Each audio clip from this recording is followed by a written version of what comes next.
So for you, during the whole process, during the race, what stands out the most to you? You know, there was three definite aspects of it. Obviously, everyone was affected by the water, and myself included. I spent 22 minutes in the What'd they say, it was T1. 53 degrees? Is that what they 53, said? yeah. Come to find out 2 days ago, it was 53 degrees. I spent 22 minutes in T1, just literally in the fetal position with those blankets around me, trying to get my body temperature back up. And then that just kind of dominoed effect, you know, the rest of the day. But I had to kind of revert my bike strategy. I was so late getting out of that first transition. I was basically kind of trying to beat cutoff times. But after the first 25, 30 miles, basically it's about 25 miles to the first cutoff, I made that with plenty of time to spare, so I was able to get into a nice rhythm and cruise on the bike just fine. But the things that really stuck out the most, it's like what Lindsey was saying, us being hometown boys, we knew so many people. People that out there with signs alongside the road and you know, it makes a difference at the aid it? station. Man, people just giving you words of encouragement, and it really, really helped. And on the run, you're going slower, and you get to talk to them a little bit. You get to know where your favorite fans are, and you see them 4 times, don't you? Out back.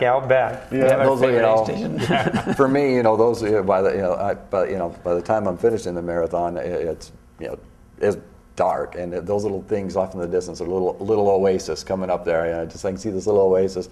I like that one. They've got my favorite stuff right there. You know? So some of them had particular products. Everybody had bananas and all the stuff, but some of them had other things that another one didn't. So you're able to kind of, hey, they've got better grapes. I like them. You know, hey, that's the guy that massages me.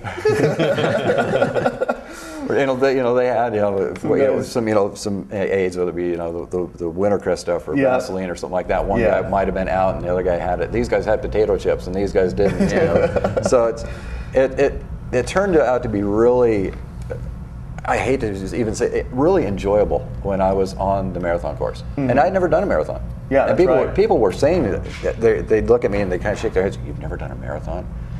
Well, you know, I look back and Craig Alexander, 2-time world champion, his first marathon he ever did was 3 years ago, his first Ironman World Championship. The gal that took second place this year, behind Chrissy Wellington, she had never ran a marathon. She set the course record. Running the marathon in the Ironman is a lot different than running a marathon. Different strategy. Different. It's a whole different ball game. Because with the Ironman, you got to look at it as almost one whole collective event. It's so different than just a century, just a marathon.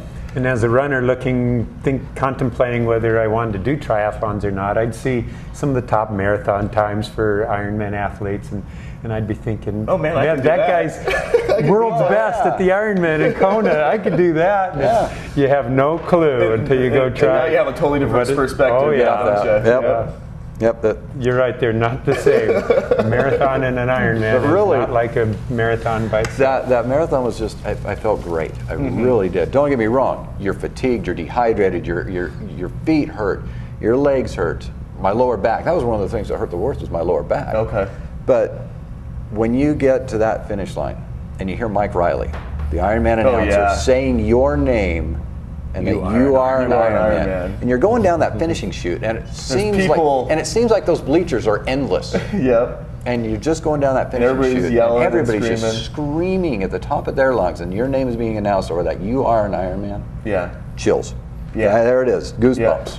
On the bus ride out to the starting line, I was next to a guy from Scottsdale, Arizona, and this was his 7th Ironman, and he still remembers his first one, has more emotion about that than any other, and that's what he was describing, what you just said. He says, just wait till you're at the finish line and you hear him announce you as an Ironman finisher. He says, it's hard to describe, but there's no feeling like it, and that's true. The pain, the amount of time, the amount of effort, all the sacrifice that you make, your family makes, your friends make, financially, everything, worth it. Absolutely worth it. You guys all feel like it was worth it? Absolutely. Definitely. Amazing stuff.